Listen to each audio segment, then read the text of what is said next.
도시가스 사업법을 보도록 하겠습니다.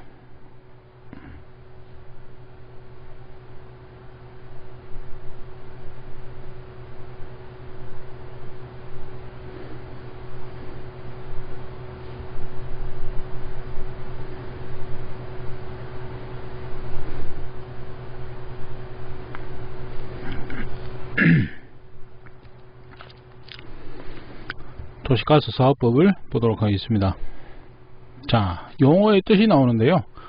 자, 용어는 뭐 앞에서도 계속 나오고 있지만은 여기서 이제 앞에서 우리가 일반 뭐 고압가스 안전관리법이라든지 뭐 액화가스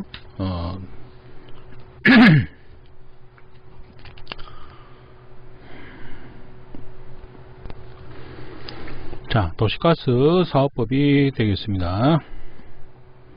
자, 먼저 용어의 뜻입니다. 자, 여기서 이제 문제 출제가 됐던 것은 뭐냐 하면 이런 용어의 정의를 묻는 거. 자, 이런 것이 되겠습니다. 그래서 다음 설명 중 틀린 것을 찾아라 이렇게 했을 때 배관이란 본관, 공급관, 내관. 자, 그 밖에 관을 말한다. 이렇게 설명이 되고요. 그 다음에 여러분들 기억하실 것은 뭐냐면 이 본관이 뭐냐, 공급관, 그 다음에 내관. 자, 요게 이제 나오고 있습니다. 그래서 이제 본관이라는 것은 지금 보기에서 이제 나왔던 설명은 니은 부분에 보시면 가스 도매 사업자 제조시설 경계에서 정압기까지 이르는 배관을 우리가 뭐다, 본관이다 이렇게 얘기하고 있습니다. 자, 그 다음에 보실 것은 이제 사용자 공급관입니다. 사용자 공급관. 자, 여기서도 이제 얘기하고 있는 것은 자, 점유하고 있는 토지의 경계에서 가스 사용자가 구분하여 소유하거나 점유하는 건축물의 외벽에 설치된 계량기에 전단 밸브까지 이르는 배관을 말한다 이렇게 되어 있습니다. 자, 그 다음에 내관 이렇게 보시면은 가스 사용자가 소유하거나 점유하고 있는 토지의 경계, 그죠? 자, 그 건축물의 외벽에 계량기가 설치된 경우는 그 계량기의 전단 밸브, 계량기가 건축물 내부에 설치된 경우에는 외벽, 그죠? 그래서 연소기까지 이르는 배관을 말한다 이렇게 되어져 있습니다. 그래서 도시가스의 어떤 용어의 뜻으로 틀린 것을 찾아라. 자, 이렇게 이제 문제 출제가 되었던 것들이고요. 그 다음에 이제 용어 정의가 나오고 있습니다만은 가끔씩 보면 우리가 여기서 뭐 액화가스의 정의, 자, 이런 걸 설명했을 때, 그죠? 35도씨 온도에서 압력이 0.2 메가파스칼. 그러니까 요 수치가 이렇게 나오는 겁니다. 그러면 우리가 액화가스 말고 가스는 또 뭐가 있죠? 압축가스가 있죠. 그죠? 그래서 액화가스와 압축가스. 그죠? 그래서 압축가스의 경우는 뭐 여기서 동일한 어떤 조건으로 보면 35도씨에서 압력이, 그죠? 35도씨 조건에서 압력이 1 메가파스칼 이상이 되는, 그죠? 메가파스칼 이상이 되는 압축가스를 얘기한다. 그죠? 그 다음에 이제 용해가스가 있죠. 용해가스. 아세틸렌. 그죠? 용해가스. 이 용해가스는 마찬가지 15도에서, 그죠? 15도에서 압력이 얼마? 0 메가파스칼. 초과하는 아세틸렌 가스를 얘기하고 있다 이렇게 되어 있습니다. 자, 그래서 요 세 가지 정도 좀 기억을 해 두시면 되겠다. 그 다음에 뭐 충전 설비, 처리 능력. 자, 처리 능력도 용어 정도 기억해 두시고요. 1일에 처리할 수 있는 도시가스의 양을 얘기하고 있습니다. 그죠? 이 내용. 그 다음에 뭐 나머지 내용 한번 읽어보시면 될 것 같습니다. 자, 그 다음에 가스 도매 사업의 가스 공급 시설의 시설, 기술, 검사, 정밀 안전 진단, 안전성 평가의 기준이 되겠습니다. 먼저 제조소 및 공급소. 자, 여기서는 이제 앞에서 보면 우리가 가장 많이 말씀드리고 기억하시라고 얘기 드리는 게 뭐냐면 화기와의 거리입니다. 그죠? 예, 8m 이상의 우회 거리를 둬야 된다 이렇게 되어 있죠. 그죠? 예, 그래서 화기와의 거리 통상 2m짜리 있고 8m짜리 있고 몇 번이나 설명을 드렸습니다. 그죠? 예, 그 내용을 쭉 한번 보시면 되겠습니다. 나머지 한번 읽어 보시고요. 자, 그 다음에 이제 나오는 요 계산식, 자, 요거는 뭐 참고적으로 좀 기억을 해주시면 될 겁니다. 아마 필기에서는 잘 안 나오고요. 통상 실기에서는 그래도 뭐 가끔 나오는 걸로 기억이 되는데, 일단 유지해야 되는 거리, 그죠? 거리를 계산하는 겁니다. 그래서 유지해야 하는 거리를 계산하는 공식이다. 그래서 C는 우리가 어떤 상수의 값을 얘기하고 있는데요. 저압 지하식 저장 탱크의 경우는 0.240, 그 밖에 가스 저장 설비와 처리 설비는 0.576을 곱해준다. 그래서 문제 자체에서 저압 지하식 저장 탱크이다 이렇게 얘기하면 바로 C에다가 얼마? 0.240을 곱해줘야 된다 이겁니다. 그죠? 그래서 3단에 이렇게 되겠죠? 143,300,000 곱하기, 자, W는 저장 능력인데, 여기서 기억하실 것은 뭐냐면 저장 탱크. 그죠? 0.240을 곱하는 저장 탱크의 경우는 저장 능력의 제곱근을 계산한다. 이렇게 되어 있습니다. 이게 뭐냐면, 만약에 저장 능력이 뭐 20만 이다. 이렇게 가정을 한다면, 그죠? 제곱근으로. 그게 뭐냐면, 루트 20만. 자, 이런 식으로 대입을 해야 된다. 그래서 그 밖에 거, 그죠? 그래서 0.240을 곱해주는 저장 탱크, 지하식 저장 탱크의 경우는 제곱근으로 계산을 하고요. 그 밖에 0.576으로 계산하는 가스 저장 설비 및 처리 설비의 경우는 그냥 그대로 제곱근 없이, 루트 없이 집어넣으면 되겠습니다. 그래서 이제 요거 좀 기억을 해두시면 되겠습니다. 자, 그 다음에 보시면, 자, 요 3개 정도가 이제 나오는데요. 이거 뭐냐면 문제 자체에서 이제 도시가스 도매 사업의 가스 공급 시설 기준에 대한 설명으로 맞는 것을 찾아라. 이런 식의 이제 문제 유형에서 숫자가 여기 이렇게 나와 있습니다. 그죠? 그래서 이 숫자를 좀 틀리게 해서 문제가 나온다. 그래서 여기 보시면은 고압의 가스 공급 시설은 안전구역 안에 설치하고 그 안전구역의 면적은 2만 제곱미터 미만일 것 이렇게 되어 있죠. 그래서 2만 이거를 뭐 만으로 바꾼다든지 이런 식의 수치를 바꾼다는 거죠. 그 다음 마찬가지 그 밑에 보시면 안전구역, 그죠? 그래서 그 외면으로부터 다른 안전구역 안에 있는 고압인 가스 공급시설 외면까지를 우리가 30m 이상의 거리를 유지해야 된다. 이렇게 되어 있는데, 이런 것들을 뭐 20m, 이렇게 수치를 바꾼다든지, 이런 식으로. 그죠? 그 다음에 뭐 2개 인접해 있는 거. 그죠? 그래서 20m 거리를 유지한다. 이렇게 되어 있는데, 이것도 이제 뭐 10m로 바꾼다든지, 이런 식으로 해서 수치를 바꿔서 시설 기준에 대한 설명으로 맞는 거 틀린 거 찾아라. 이런 식으로 이제 문제가 나올 수가 있는 거죠. 그래서 마찬가지 수치이죠. 수치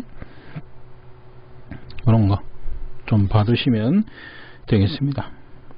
그 다음에 나머지 쭉 한번 읽어 보시고요.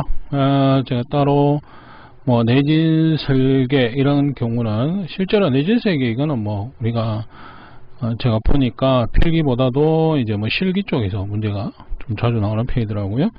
그래서 그렇게 뭐 참고적으로 한번 봐두시면 될 것 같고, 그 다음에 이제 저장 설비 기준 이렇게 나오죠. 그래서 저장 탱크와 다른 저장 탱크 또는 가스홀더 사이에 두 저장 탱크 최대 지름에 더한 길이의 4분의 1 이상에 해당하는 거리 이렇게 되어 있죠. 그래서 저장 탱크하고 저장 탱크 두 개가 있는데 이 거리를 이제 어떻게 할 거냐 이겁니다. 그죠? 그래서 두 저장 탱크 최대 지름을 더한 길이의 4분의 1이 1m 미만인 경우는 1m 이상의 거리를 유지하고, 그죠? 아니면 탱크가 뭐 10m, 10m다 이렇게 되겠죠. 그러면은 두 개를 더한 값을 4로 나누어 가지고 이 값이 만약에 1보다 크다면은 이 수치를 쓰고요. 1보다 작다면은 어떻게? 1m 이상을 한다 이렇게 되겠습니다. 자, 그 다음에 내용은 요거는 뭐 쭉 한번 읽어보시면 될 것 같습니다. 크게 중요한 내용은 없고요. 요 페이지는 그냥 한번 읽어보시면 되겠습니다. 자, 그 다음 페이지 넘어가서 자 쭉 보시다 보면 여기서 이제 하나 기억하실 것은 뭐냐면, 여기 나오는 기술 기준에 보시면은요, 정압기는 설치 후 2년에 1회 이상 분해 점검을 실시할 것 이렇게 되어 있죠. 자, 이 내용은 조금 기억해 두시기 바랍니다. 자, 그 다음에 제조소 및 공급소 밖의 배관, 그래서 시설 기준이 나오고 있습니다. 자, 먼저 니은에 보시면 배관 등의 재료와 두께는 그 배관 등의 안전성을 확보하기 위해서 사용하는 도시가스의 종류 및 압력, 사용하는 온도 및 환경에 적절한 것일 것 이렇게 되어 있죠.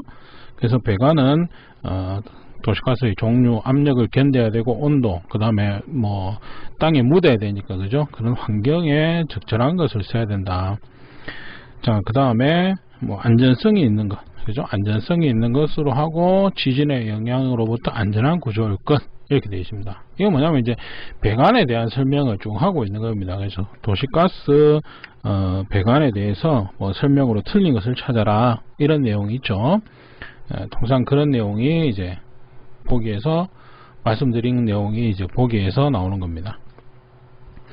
자, 그 다음에 리얼을 보시면 배관은 그 배관의 강도 유지와 수송하는 도시가스의 누출 방지를 위해서 적절한 방법으로 접합을 하고, 그죠? 이를 확인하기 위해서 중압 이상의 용접부와 저압의 용접부에 대해서 비파괴 시험을 한다 이렇게 되어 있습니다. 그죠? 자, 근데 여기서 이제 기억하실 내용은 요거죠.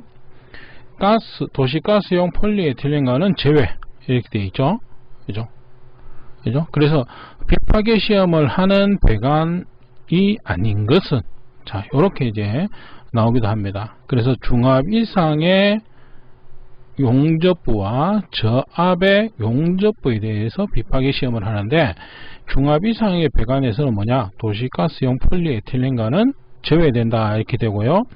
그 다음에 도시가스용 폴리에틸렌관 노출된 사용자 공급관 및 호칭 지름 80mm 미만인 저압 배관은 제외된다 이렇게 되어 있죠. 그래서 호칭 지름 80mm 미만의 저압 배관은 제외다 이렇게 되어 있습니다.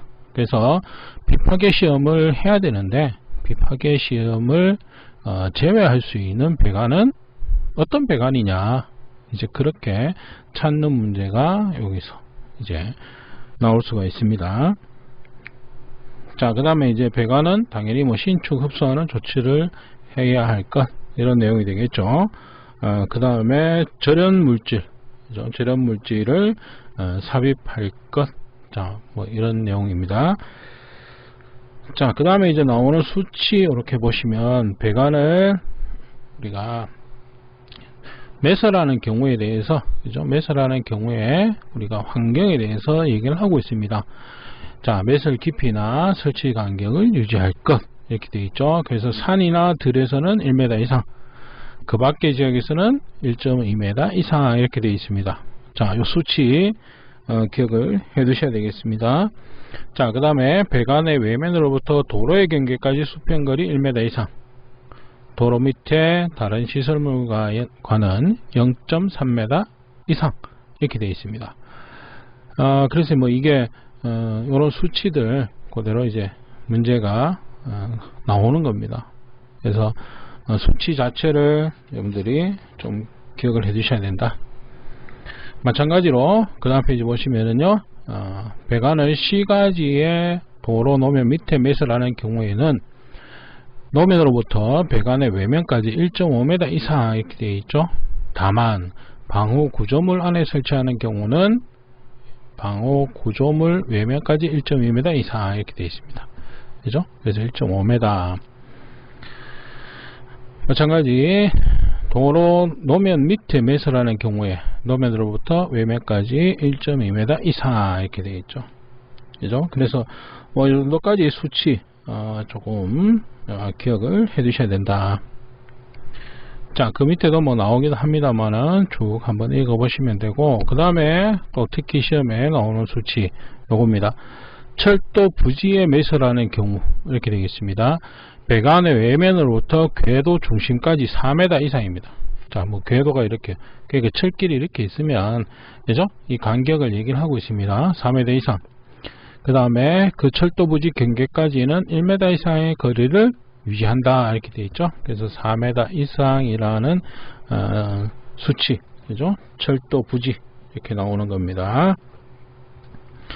자, 그 다음에 나오는 것이 이제 하천입니다. 하천. 자, 그래서 위에서 배관의 외면과 계획 하상 높이 이렇게 되어 있습니다. 배관의 외면과 계획 하상 높이와의 거리는 원칙적으로 4m 이상이다 이렇게 되어 있습니다. 원칙적으로 4m 이상. 자, 그 다음에 배관의 외면과 계획 하상 높이와의 거리는 원칙적으로 2m, 2.5m 이상이다 이렇게 되어 있죠. 예. 자, 요거는 뭐냐면 소하천입니다. 소하천. 소하천. 그러니까 요거는 그냥 일반 하천을 얘기하는 거죠. 그죠? 예, 하천을 얘기하고 요거는 소하천. 좀 좁은데, 그죠? 그렇게 얘기하는 거죠. 2.5m다 이렇게 되어 있습니다. 그죠? 예, 그래서 요 수치 좀 기억을 해 두시면 되겠습니다. 자, 요 정도까지 하고, 그죠? 그 다음 페이지 쭉 남은 거 한번 읽어 보시면 되겠습니다. 자, 그 다음 페이지 넘어가고요. 뭐 그 배관 하천에 설치하는 거 쭉 이거는 읽어 보시면, 그죠? 예. 그래서 제방과 거리를 유지하고, 그 다음에 해저나 수중에 할 때는 뭐예요? 선박 파도에 영향을 받지 않아야 된다. 뭐 그런 내용입니다. 그죠? 예. 마찬가지로 한번 쭉 읽어 보시면 될 것 같습니다.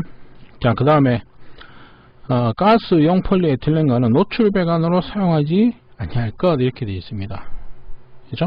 요거 다만 조건이 또 있죠. 그죠? 지상 배관과 연결을 위해서 금속관을 사용해서 보호 조치를 한 경우에는 지면에서 30cm 이하로 노출하여 시공하는 경우 노출 배관으로 사용할 수 있다 이렇게 되어 있습니다. 그죠? 그래서 폴리에틸렌관 뭐 문제 같으면 우리가 뭐냐면 PE관 이런 식으로 나옵니다. 그죠? 그래서 PE관 우리가 노출 배관에 대한 설명으로 뭐 틀린 것을 맞는 것을 찾아라 이랬을 때 요 내용, 그죠? 그래서 요 내용도 마찬가지로 좀 기억을 해 두셔야 되겠습니다. 자, 그 다음에 이제 공동구에 설치할 때 뭐 설명 뭐 쭉 한번 읽어 보시기 바랍니다. 그죠? 네. 자, 그 다음에 표시 기준. 자, 요거는 이제 배관에 어떤 표시를 하느냐 그 내용이 되겠죠. 그래서 매설되어 있다는 것을 우리가 명확하게 알 수 있도록 표시를 해야 된다. 그럼 표지판을 씌우든지, 그죠? 세우든지, 뭐, 라인마크를 설치한다든지, 이런 것들이 되겠죠. 그 다음에 외부에, 배관의 외부입니다. 사용가스명, 최고 사용압력, 도시가스 흐름 방향, 요 세 가지입니다. 그죠? 요 세 가지를 표시할 거. 그래서 배관의 외부에 뭐 표시하지 않아도 되는 것은, 이렇게 했을 때, 그죠? 다른 하나가 나올 수 있겠죠. 그 다음에 지하에 매설하는 경우는 흐름 방향을 표시하지 아니할 수 있다 이렇게 되어 있습니다. 자, 그 다음에 도시가스 배관의 표면 색상은 지상은 황색, 매설은 저압인 배관은 황색, 중압인 배관은 적색 이렇게 두 가지입니다. 그죠? 일반적으로 우리가 가스이라면 황색 이렇게 알고 있는데요. 기본적으로 저압일 때는 황색이고요, 중압일 때는 적색이다. 요 내용 참고적으로 좀 기억을 해 두시고요. 그 다음에 지상 배관 중에서 건축물의 내외벽에 노출된 것으로 1m 높이의 폭 3cm 황색띠를 이중으로 표시한 경우에는 표면 색상을 황색으로 하지 아니할 수 있다. 그러니까 이제 배관이 이렇게 있는데요. 건축물의 내외벽에 벽에 노출되어 있는 것입니다. 벽에 이제 붙어 있는 그런 거죠. 그러면 이제 이 색상은 뭐로 하느냐 이랬는데 여기서는 황색으로 하지 아니할 수 있다 이렇게 되어 있는데요. 통상은 벽과 같은 색깔을 한다 이렇게 보시면 되겠습니다. 대신에 뭐냐 가스 관련한 것을 표시해 주기 위해서 뭐다 폭 3cm의 황색 띠를 이렇게 이중으로 이런 식으로 표시를 한다는 겁니다. 1m 높이에 그죠? 그래서 지금 여기서 이제 기억하실 것은 뭐냐면 배관에 표시를 하는 것은 배관 외부 표시 세 가지 요거 하고 그 다음에 색상 표기 그죠? 통상 황색이고 매몰 배관의 경우 매설 배관의 경우에는 황색 적색 이거는 뭐냐면 압력에 따라서 자 그 다음에 배관의 색상을 황색으로 안 해도 되는 경우가 뭐냐면 지상 배관 중 건축물의 내외벽에 노출된 것이다 이렇게 되는데 자 그럴 때는 이제 내외벽의 색깔과 같은 색깔로 할 수 있다. 다만 뭐다 폭 3cm의 황색띠를 이중으로 해줘야 된다. 그 내용이 되겠습니다.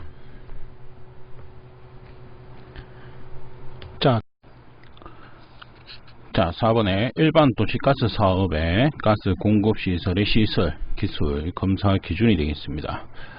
자, 이 내용도 뭐 앞에서 봤던 내용 다시 한번 보면은 화계와의 거리 자, 요런 거 있죠. 뭐 앞에서도 몇 번이나 말씀드렸지만 요거는 8m 이상의 우회 거리를 둬야 된다. 요 내용. 자, 그 다음에 바로 앞에 강의에서 말씀드렸습니다만은 다른 설비와의 거리입니다. 그죠? 다른 설비와의 거리는 통상 우리가 저장 탱크 간 거리 이렇게 해서 저장 탱크가 두 개가 이렇게 있을 때 이 두 개의 거리를 얼마로 해야 되느냐. 자, 그걸 얘기하고 있습니다. 자, 그래서 이 두 개 탱크의 지름, 그죠? 지름을 합산한 길이의 4분의 1 이상에 해당하는 거리다 이렇게 되어 있습니다. 자, 그래서 예를 들어서 우리가 기출 문제를 한번 보면은요, 뭐 이런 문제가 있습니다. 하나는 8m고 하나는 4m짜리 탱크가 있다. 그러면 이제 간격은 얼마를 해야 되느냐 이렇게 되는 거죠. 그래서 두 개의 저장 탱크를 합산한다. 그죠? 자, 그 다음에 4분의 1입니다. 그죠? 자, 얘를 4로 나눈다 이거죠. 얼마입니까? 3m. 그럼 이 값이 1m보다 작을 때는 1m를 합니다. 그죠? 근데 1m 이상일 경우에는 이 큰 값을 거리로 한다. 이렇게 되겠습니다. 그래서 요거는 뭐 계산 문제 그대로 이게 기출 문제에서 나왔던 문제니까요. 뭐 참고적으로 한번 보시면 되겠죠. 자, 그 다음에 저장 탱크와 가스 홀더. 요거는 뭐 직경의 2분의 1 이렇게 되어 있습니다만은 오늘 그냥 보시면 되고, 자, 사업소 경계와의 거리. 자, 이것도 이제 기출 문제에서 나왔던 어떤 부분이 되겠습니다. 이 부분도 자, 여기 이제 뭐냐 하면 뭐 설명을 쭉 써놓고 뭐 옳지 않은 것을 찾아라 뭐 이렇게 나온 문제였습니다. 그게 뭐냐 하면 사업장의 경계가 그죠? 어떤 거하고 인접했을 때 이 끝의 반대편 끝을 경계로 본다 이렇게 되어 있습니다. 그죠? 그래서 그 어디에 인접해 있는 것이냐 아닌 것을 찾아라 이제 이런 식으로. 그래서 바다, 하천, 뭐 호수나 연못 이래놓고 이제 다른 하나를 뭐 산 이런 식으로 해놓는 거죠. 그래서 틀린 것은 산이다 이렇게 됩니다. 그죠? 그래서 바다나 하천, 호수, 연못, 그죠? 그 다음에 뭐 도로나 철길, 자 이런 것들이 경계로 볼 수가 있습니다. 근데 산은 아니다. 이렇게 하나 봐두시면 되겠습니다. 자, 그 다음에 이제 물 분무 장치가 나오는데요. 그래서 이제 저장 탱크나 실제로 이제 저장 탱크 또는 이제 뭐 차량용, 그죠? LPG, 우리가 어떤 글로리 이런 것들, 그래서 열에 의해서, 뭐 화재나 이런 열에 의해서, 내부에, 또는 뭐 외부의 어떤 열, 이런 것들로 인해서 내부의 가스가, 최적이 증가해서, 잘못하면 어떤 사고 발생할 수 있다는 거죠. 자, 그런 것들을, 방지해 주기 위해서 우리가 물 분무 장치, 물을 뿌려 주는 겁니다. 그래서 냉각을 시켜준다, 이렇게 보시면 되겠죠.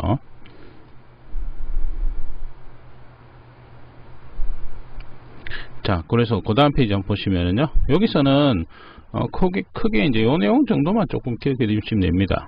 예. 그래서 저장 탱크 표면적 1제곱미터당 5리터 per 민 이상, 1분에 5리터 이상의 비율로 계산된 수량, 그죠? 그래서 물을 분무를 할 수 있어야 됩니다. 그래서 1제곱미터당 1분 동안 5리터 이상을 분무할 수 있는 물의 양이 갖추어져야 된다는 겁니다. 그래서 이제 요 수치, 그 다음에 준 내화 구조의 경우에는 그거의 절반 2.5리터다. 요 내용 참고적으로 쭉 한번 보시고, 그 밑에 쭉 나오는 내용들은 어떤 경우에 따라서 일단 물의 양들을 이렇게 쭉 나오고 있는데요. 참고적으로 한번 쭉 읽어 보시면 될 것 같습니다. 자, 그 다음에 마찬가지, 여기서는 이제 여러분들이 조금 기억하실 것은, 자, 2번에 보시면 물 분무 장치 등은 다음 중 어느 하나의 수원에 접속되도록 한다, 이렇게 되어 있습니다. 그래서 기본적으로 물 분무 장치의 수원은 60분 이상, 그죠? 60분 이상 연속으로 방수할 수 있는 물이 저장된 수원, 그죠? 저장 탱크 또는 뭡니까, 호스든 뭐 이렇게 물이 있어야 된다는 겁니다. 그죠? 그래서 60분 이상 또는 30분 이상 발수할 수 있는 수원으로서 다음 중 어느 하나의 방법으로 60분 이상 연속해서 방수할 수 있는 수원이다, 이렇게 되어 있죠. 그래서 상수도 또는 공업용수 등에 연결된 경우 물순환 구조에 의해서 방수된 물의 재사용, 그죠? 그래서 30분 뿌렸는데 이 물이 다시 활용할 수 있도록, 그죠? 재사용하는 경우에는 괜찮다, 이겁니다. 근데 그거 자체도 뭐예요? 60분 이상 할 수 있어야 된다, 이런 전제 조건입니다. 이제 이런 게 있고, 기출 문제 같은 경우에 한번 찾아보면 이런 게 있습니다. LPG 자동차에 고정된 용기 충전 시설, 그죠? 거기에서는 물 분무 장치가 몇 분 이상 방수할 수 있어야 되느냐, 요 문제가 있는데, 그거 같은 경우는 이제 30분 이상. 자, 이렇게 되어 있습니다. 그래서 30분 이상이라는 요 수치를 조금만 기억을 해 두시면 되겠습니다. 자, 그 다음에 넘어가서요. 자, 마번에 내압시험 나오죠. 그래서 내압시험이라는 것은 내부의 압력입니다. 그죠? 내부의 압력, 견디는 압력. 그래서 이것을 우리가 뭐다? TP. 그죠? TP라고 하죠. 그래서 최고 사용압력이 1.5배 이상으로 하며 이렇게 되어 있습니다. 최고 사용압력 1.5배 이상. 최고 사용압력은 다른 말로 하면 상용압력입니다. 그죠? 사용할 때, 그죠? 상용의 압력으로, 사용하는 압력일 때 최고 사용압력의 1.5배 이상으로 한다, 이렇게 되어 있죠. 그래서 이것도 문제 그냥 그대로 나옵니다. 뭐냐면 내압시험의 압력 기준으로 만든 것은 이런 식으로, 그러면은 최고 상압력이 1.5배 또는 기밀시험 압력의 1.1배 이런 식으로 있지 않습니까? 다른 수치들을 집어넣는 거죠. 또는 상용 압력의 1.5배, 이렇게 용어를 바꿔서 나온다는 겁니다. 그래서 상용 압력이 최고 상압력과 같은 말이다, 이렇게 보시면 되고요. TP는 1.5배, 요 수치 좀 기억을 해 두시면 되겠습니다. 자, 그 다음에 이제 기밀시험입니다. 도시가스 공급시설의 기밀시험은 다음 각호에 따라 실시를 한다, 이렇게 되어 있죠. 그래서 최고 사용압력 1.1배, 그죠? 또는 8.4kPa 중 높은 압력 이상으로 실시한다.